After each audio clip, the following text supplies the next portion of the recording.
Alright, it's time to sum up 2025. Everything I bought and everything I sold. And there has been a lot. Some gear barely stayed around, some sales came completely out of nowhere, and there has been at least one thing I'm pretty sure I will regret selling. Let's talk about it. And let's start with the gear I bought during 2025. And as you can see in front of you, it's even hard to fit it all onto the camera. There is also one thing missing here because it's on the sold list. Yeah, so let's just go through them one by one and talk about why I bought them. And it has been a busy year, to say the least. Let's start with the device that you, the viewers, picked for me. Because I made a video in the beginning of 2025 where I asked you guys, what budget groovebox should I buy? And the Ableton Move was definitely the one that most of you recommended. So I bought it. And I have had some really good time with this machine. It's a fantastic machine. I mean, you get the capture button, you get the cloud functionality, very good battery life. It's easy to understand. You get updates without any cables and stuff. You just need Wi-Fi. And it has been frequently updated with a lot of new functionality. So I think the Ableton Move is just a really solid groovebox. The one question I had when I bought this is that, yes, this is a sketch machine. You're meant to make simple sketches on this and then transfer your project to Ableton and eventually finish your songs over there. Has this been the case for me? No. I haven't finished a song that I have made on the Ableton Move. It's just that sad. And I don't blame this on the Move. Definitely not. It's on me. As you can see, all the gear I have collected this year. I mean, if I only had this device, the Ableton Move, the situation would probably have been a lot different. As you know, limitations is sometimes good for your creativity. And this is the opposite. I have too much stuff that fights for my attention. But anyway, I think the Move is fantastic. Let's move on. Let's talk about the Octatrack. So the Octatrack MKII, I bought it used. This is the second Octatrack I bought. The other one I sold. I think I did the mistake that a lot of us makes, and that is to buy the Octatrack, fool yourself to believe that you can learn it fast. Most of us can't. You have to be patient with that machine. And I was not patient the first time I bought it, so this is my second chance with it. I think it's a really interesting machine, and the fact that it's still so viable in 2025. So many people use this and it can do a lot of cool things. So I'm still trying to find how this machine will integrate to my workflow. But yeah, it's here to stay. Let's move over to the Polyend Synth. So the Polyend Synth has been a frequent contender on the channel. I think it's really good. I don't think there's much to say about it. It sounds awesome. There's been some solid updates to it. And yeah, it's here to stay. Let's talk about the Blackbox. Solid device, but I have not found a way to integrate this to my workflow. I bought it mainly for looping, and I don't think it performed good enough for my workflow. I have other machines that do it much better, like the Deluge, for example, Loopy Pro, the Octatrack, even the Digitact. But maybe I will find a use for it. It's small and cute, and I hope I find a use for it. Let's move on. Let's talk about the MPC Live III. That's a big one. That's probably the biggest release of the year in terms of grooveboxes. And I was blown away by it. It's all I wished for in a new updated MPC.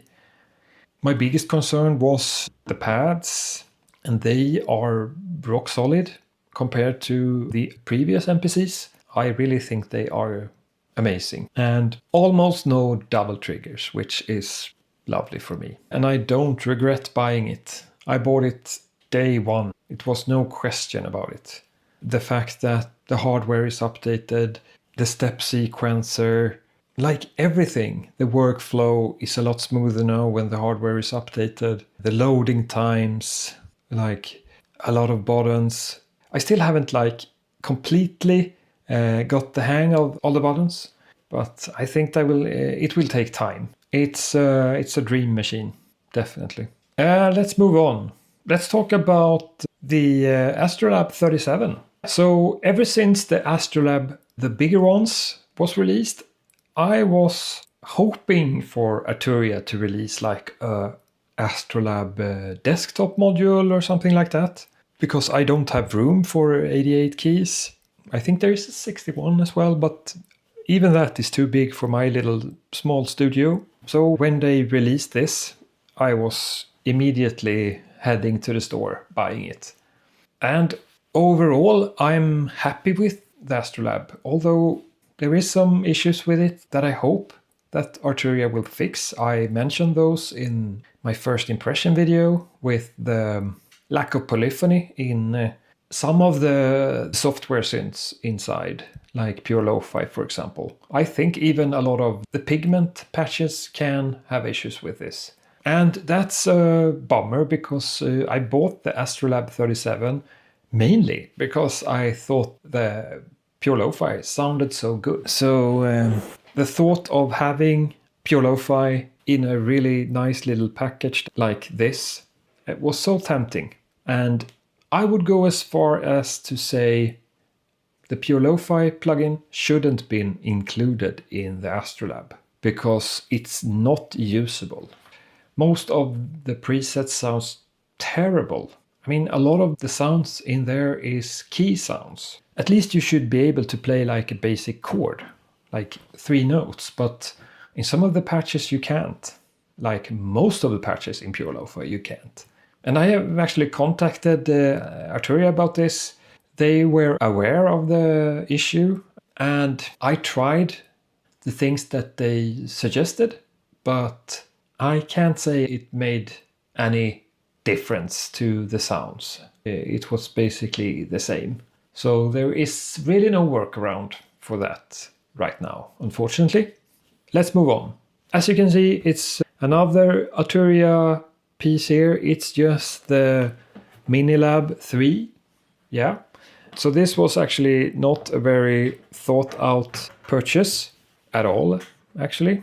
I think I bought it like a week before this came out. I just wanted to have like a really small MIDI keyboard, always ready, that is connected to most of the gear, to the computer and everything. And that also have basic like transport, start and stop for your DAW and stuff. And if you use Analog Lab, this is perfect because then you can change presets here, which is very convenient. But yeah, now when I have this, it's not really necessary. So it was kind of an impulse buy.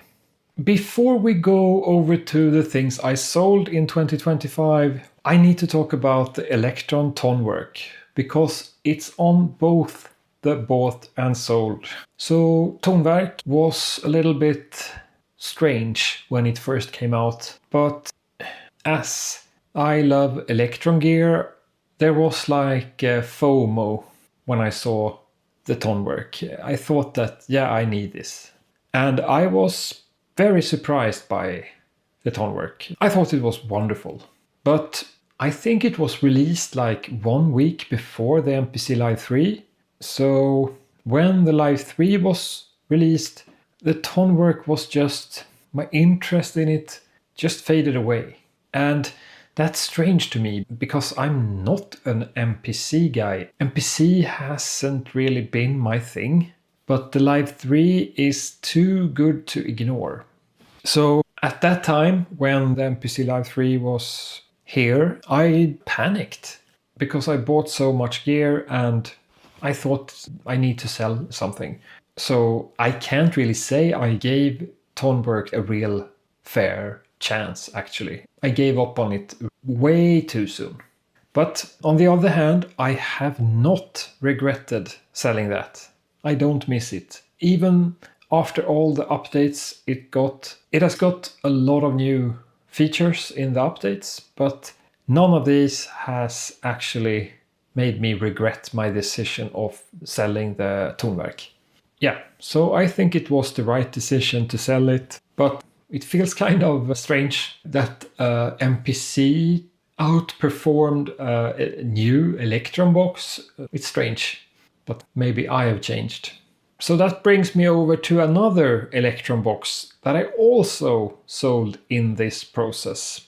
Because as I've said, I was in like a panic mode. I bought too much. I couldn't keep my focus, my attention to all the gear I bought. I was just lost. And that is the Digitone II, which I thought I would never sell. I even made a video about that. That was on my 3 devices I would never sell. So I was obviously lying. And I think I will regret that. Definitely, because the Digitone is one of my favorite Electron boxes. So that's strange. But that's always like that with gear. You don't make the best decision every time. Okay, moving on. Another device I sold during 2025 was the Ableton Push 3. So this was a device I had high expectations of to become like the centerpiece of the studio. I was really inspired when I got this, but I had so many hardware issues with this machine, it's like unreal. So when I was approaching the end of the warranty, I was too scared to keep it. If I haven't had those hardware issues, I would probably kept the Push 3 because I liked it. It made me do music that I didn't normally make. So it pushed me in different directions that I really enjoyed. So I kind of miss it, but I don't miss the hardware issues. Definitely not. Yeah, it's gone. Let's move on to the MPC One Plus. So as I mentioned earlier, this was just a preparation for me expecting a new MPC. I can't say I used the MPC One Plus that much. Just in the beginning, I thought it was too slow, and using more heavy plugins was just a pain on that machine. So I really wanted a more powerful MPC, and I really got that. So I don't miss the MPC One Plus. Moving on to the Hydrasynth Explorer. This was also a very short visit to my studio. I need like a standalone, really solid synth in a nice little format. I thought that the layout was spectacular, really nice interface, easy to work with. Everything about it was awesome, except the sound. And that's a pretty important part for a synth. I won't say it's sounding bad, but it didn't fit my needs, so I sold it. Moving on to another synth, it's the Roland Jupiter XM. I mainly bought the Jupiter XM for its multi-timbral functionality. That worked really well in combination with like the Digitact, the MPC One Plus, and other groove boxes. But also with this machine, I had issues with the sound. I didn't like it. So yeah, I'm curious to know, what gear did you buy and sold during 2025? Did you regret anything you sold or bought? Let me know in the comments. That's all I had. Thanks for watching, and I will see you in the next one. Bye!